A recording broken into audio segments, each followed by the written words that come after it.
Hello students.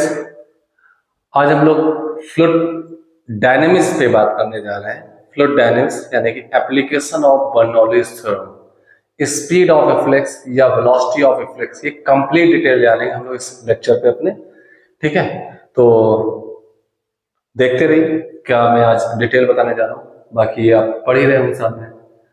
मंजिलें उन्हीं को मिलती हैं जिनके सपनों में जान होती है, पंख होने से कुछ नहीं होता, हौसलों से उड़ान होती है। तो आप अपने हौसले बनाए रखें, ठीक है, मंजिल तक पहुंचना है। तो चलिए स्टार्ट करते हैं अपना topic, application of Bernoulli's theorem, velocity of reflex. Velocity of reflex क्या है, कैसे कैलकुलेट करते हैं, हम इसके बारे में बात करेंगे। ठीक है, तो लेते हैं। सबसे पहले मैं आपको एक चीज दिखा दूं वेलोसिटी ऑफ रिफ्लेक्स में। सपोज ये होती क्या है, आप पास ये कोई कंटेनर है, ग्राउंड पे रखा हुआ है, इसमें आपने कहीं तक पानी भर दिया हुआ है और इसमें आपने कहीं भी होल कर दिया, एक स्मॉल होल किया हुआ है। एंड कीप इन माइंड, अगर इस होल का क्रॉस सेक्शनल एरिया ए है, कंटेनर का cross sectional area capital A है, तो जिस स्पीड से पानी बाहर आएगा इसी स्पीड को स्पीड ऑफ रिफ्लेक्स कहा जाता है, वेलोसिटी ऑफ रिफ्लेक्स कहा जाता है। और ऐसा कोई जरूरी नहीं कि होल से पानी बाहर ही आए, इसकी भी कुछ कंडीशंस होती हैं, तो मैं उसके बारे में आपसे बात करूंगा। ये आपके पास जो हमने डायग्राम दिखाया है, इसमें कंटेनर ओपन टू एटमॉस्फेयर है। ठीक है, तो चलिए मैं स्टार्ट करता हूं इसके कंप्लीट डिटेल। तो मैं इसमें एक डायग्राम लेता हूं।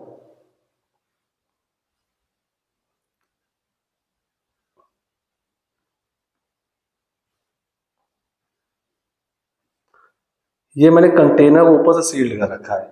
इससे फायदा ये है कि कंटेनर को अगर मैं ऊपर से सील्ड रखूंगा तो सील्ड रखने से फायदा ये होगा कि ओपन का रिजल्ट इससे निकाला जा सकता है। मैंने मान लिया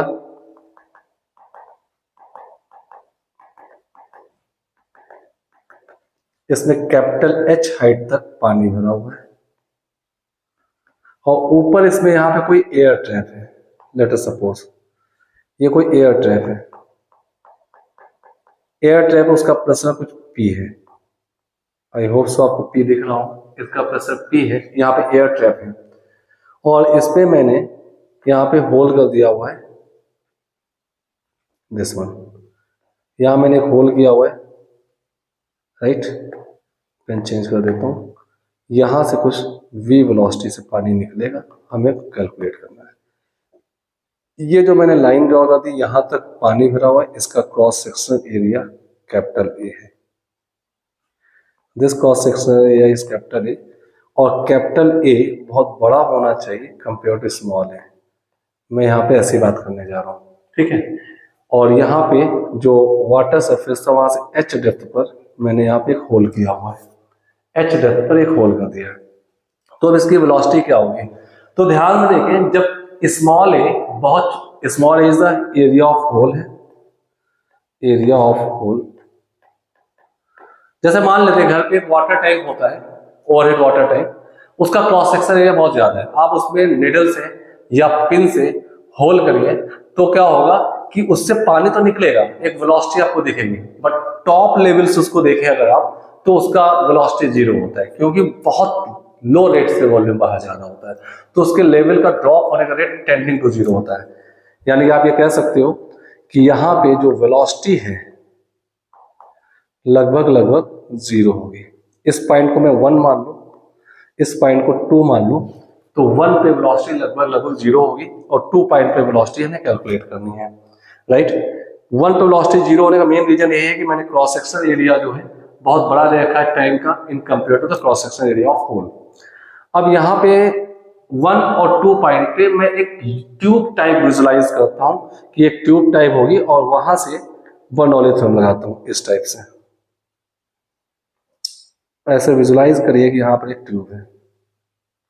अब आपको ये ट्यूब दिख रही होगी, कुछ ऐसे आप देख सकते हैं। इसको विजुलाइज कर लीजिए कि ये ट्यूब है, राइट। अब 1 और 2 पॉइंट है, मैं यहाँ पे ग्राउंड को अपना रेफरेंस ले लेता हूँ, रेफरेंस लेवल, ठीक है। ध्यान दीजिएगा, मैं कुछ पॉइंट्स लिख देता हूँ। वन पॉइंट पे जो प्रेशर होगा P1 वो होगा जो ऊपर गैस ट्रैप है उसका प्रेशर P होगा, ठीक है। वेलोसिटी V1 जो है वो लगभग जीरो होगी, यहाँ पे वाटर लेवल की वेलोसिटी जीरो होगी, ये होल एरिया बहुत छोटा है, ठीक है। और उसकी हाइट जो होगी h, हाइट जो होगी वो ग्राउंड लेवल से कैपिटल H होगी, तो हाइट कैपिटल H होगी। पॉइंट 2 की बात करें तो पॉइंट 2 जस्ट कंटेनर के बाहर आता है जब लिक्विड तब वेलोसिटी होती है, कंटेनर के अंदर वेलोसिटी नहीं होती है। जब कंटेनर जस्ट बाहर आएगा तो यहाँ का pressure atmospheric pressure P not count होगा, तो P2 जो होगा वो P नॉट होगा, राइट। और यहाँ पे वेलोसिटी V2 जो है वो V हमें कैलकुलेट करनी है, और इसकी हाइट जो होगी रेफरेंस लेवल से वो है यहाँ से, this one is capital H, तो यहाँ से ये capital H minus small h मिल जाएगा, this one is capital H minus small h, ठीक है। तो 1 और 2 पॉइंट के बीच हम बर्नौलीज थ्योरम यूज करते हैं, तो चलिए स्टार्ट करते हैं। P1 plus half rho V1 square plus rho GH1 equal to P2 plus half rho V2 square plus rho GH2। P1 बोले तो P plus half rho V1 बोले तो 0 जैसा हमने यहाँ लिख रखा है, प्लस रो G, यहाँ की हाइट H1 जो है वो कैपिटल H हो जाएगी, इसको तो P2 होगा P not plus half rho V2 square, तो V2 मतलब V है, V square plus rho G H2 होगा capital H minus small h, इतना आ जाएगा, ठीक है। H2 capital H minus small h आ जाएगा, ठीक। अब अपने स्टेप चेंज करते हैं, तो ध्यान से देखें, P प्लस ये टर्म तो जीरो हो चुका है, rho G capital H equal to P not plus half rho V square plus rho G capital H minus rho G small h, this one is cancel out, इस बदल रहे हैं P minus P not plus rho GH इसको to half rho V square, तो आपकी यहां से velocity आ जाएगी, 2 का मल्टीप्लाई कर दें, इधर 2 का मल्टीप्लाई कर दें और रो का डिवाइड कर दें, तो आप पास 2P minus P not upon rho plus 2GH, rho cancel हो जाए, 2 मल्टीप्लाई हो, रो कैंसिल होगा, रो होगा। ये आपके पास वेलोसिटी ऑफ फ्लक्स आ चुका है इस केस का, ठीक है। ये आपके पास वेलोसिटी ऑफ फ्लक्स आ चुका है, यानी कि यहां से जिस वेलोसिटी से पानी बाहर जाएगा लिक्विड जो भी हो उसकी डेंसिटी रो है, ये वेलोसिटी ऑफ फ्लक्स आ चुका है। इसमें एक स्पेशल केस होता है, कुछ केस समझ लेते हैं। अगर ये कंटेनर ओपन टू एटमॉस्फेयर होता, कुछ इस टाइप से होता कंटेनर, ये कैपिटल H है,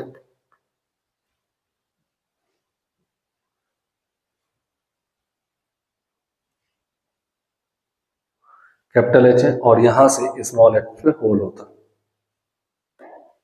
यहां पर ये वेलोसिटी स्मॉल h पे। तो अगर ऐसा होता तो P equal to P not हो जाता, गौर देखें यहाँ पे, अगर ओपन टू एटमॉस्फेयर होता तो यहाँ पर P जो है एटमॉस्फेयर के लिए ओपन होता तो P equal to P not हो जाता, तो यहाँ पे P equal to P not रखे इस फॉर्मूले के टर्म जीरो हो जाएगा, आपके पास वेलोसिटी आई से √2GH। ऐसा देखने में लगे वेलोसिटी इंडिपेंडेंट ऑफ डेंसिटी है, नीचे से ऊपर सेम लिक्विड भरा रहे हैं तो इंडिपेंडेंट ऑफ डेंसिटी होता है, ठीक है।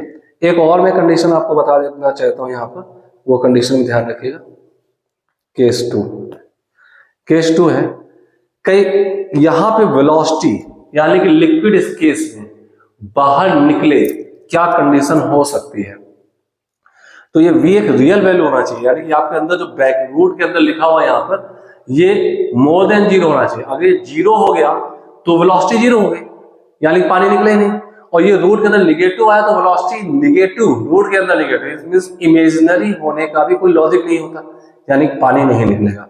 तो liquid come out from hole से लिक्विड बाहर निकले ही, वेलोसिटी क्या डजंट मैटर, बट बाहर निकले, इसके लिए कंडीशन नहीं चाहिए, this one is greater than zero, not equal to zero. Equal zero होगा तो निकला ही नहीं, वेलोसिटी जीरो हो गई। लेस देन जीरो होगा तो रूट में नेगेटिव आ गया, इमेजिनरी वैल्यू होगा तो भी लिक्विड नहीं निकला। यानी कि 2p minus P not upon rho plus 2gh greater than zero, ये इससे बड़ा ही होना चाहिए। क्लियर है? तभी आपके पास आंसर आएगा। तो इसको और हम सिंप्लीफाई कर लें, इसको मैं लिख सकता हूं 2p not minus P by rho, sorry 2p minus P not by rho greater than minus 2gh। उसको उधर ले गए, रो का मल्टीप्लाई कर दीजिए, 2p minus P not greater than minus 2gh। ठीक है, और इसको सिंप्लीफाई करना तो ऐसे रिजल्ट निकाल सकते हो, तो आपके पास एक रिजल्ट आ जाएगा। क्लियर है? ओके, अब बात करते हैं अगले पॉइंट की। ओके, तो ये पॉइंट वेलोसिटी ऑफ रिफ्लेक्स बहुत इंपॉर्टेंट था। इसी में कुछ पॉइंट और समझ लेते हैं, इसको एक फेयर डायग्राम बनाते हैं।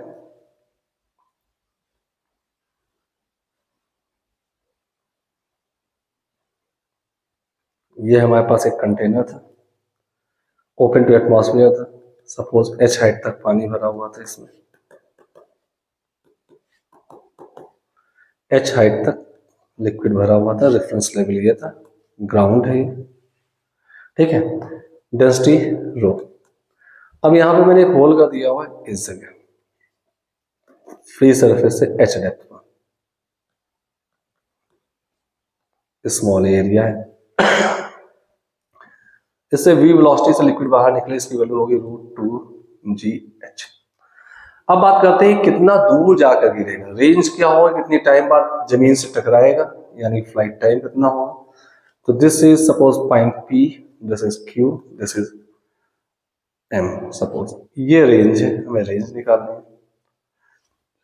अब जैसा कि आप डायग्राम में देख पा रहे हैं, ये कैपिटल H है, ये स्मॉल h है, तो ये हाइट कितनी बचेगी, capital H minus small h, ये हाइट हो जाएगी। अब क्योंकि लिक्विड यहां से हॉरिजॉन्टल वेलोसिटी लेके निकला, तो इसके पास कोई भी वर्टिकल वेलोसिटी नहीं है, तो इसको under the gravity free fall माना जाएगा। Under the gravity free fall में कोई भी h हाइट ड्रॉप होता है, उसको जो टाइम लगता है होता है √2h/g। तो 2h का मतलब जितनी हाइट फॉल होना है, capital H minus small h/g, ये होगा। इतना टाइम में ये ग्राउंड पे टकरा जाएगा। अब इसकी रेंज निकालनी है, तो रेंज कैसे आएगी। अब क्योंकि हॉरिजॉन्टल वेलोसिटी मुझे पता है, फ्लाइट टाइम पता है इसका, तो रेंज हो जाएगी v इंटू टाइम। v आपके पास है √2gh इंटू टाइम आपके पास √2h माइनस h/g। सॉल्व कर दिया तो रेंज r आपके पास आएगा, g कैंसिल हो जाएगा, 2 बाहर आ गया, रूट के अंदर h into capital H minus small h, ये आपके पास रेंज आ चुकी है। इतना दूर जाकर लिक्विड टकराएगा।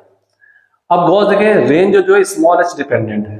अब बात करते हैं कि रेंज मैक्सिमम कब होगी, तो फॉर मैक्सिमम रेंज कब सबसे दूर टकराएगा, मैक्सिमम रेंज,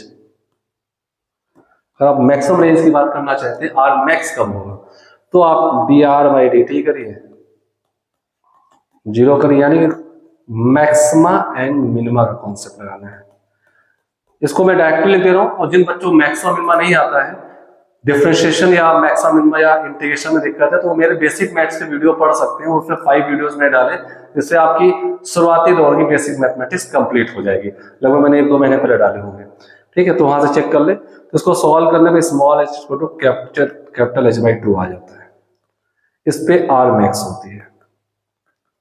इसका मतलब यह कि मिड पॉइंट आ गया, यानी कंटेनर में जितना लिक्विड भरा था उसके मिड पॉइंट पे अगर आप होल कर देंगे तो ये सबसे दूर ले जाएगा। और उस केस में r मैक्स आएगा कितना, आपका मैक्स रेंज आपकी आएगी स्मॉल h कैपिटल H/2 का, तो 2 रूट कैपिटल H/2 ब्रैकेट में h माइनस कैपिटल H/2, तो ये भी h/2, तो r मैक्स h के बराबर आ जाएगा, r मैक्स h के इक्विवेलेंट आ जाएगा, और ये आपका रिजल्ट आ जाएगा। इस टाइप का रिजल्ट आ चुका है। ठीक है, अब हम बात करते हैं, डायग्राम दिखा देते हैं इसका।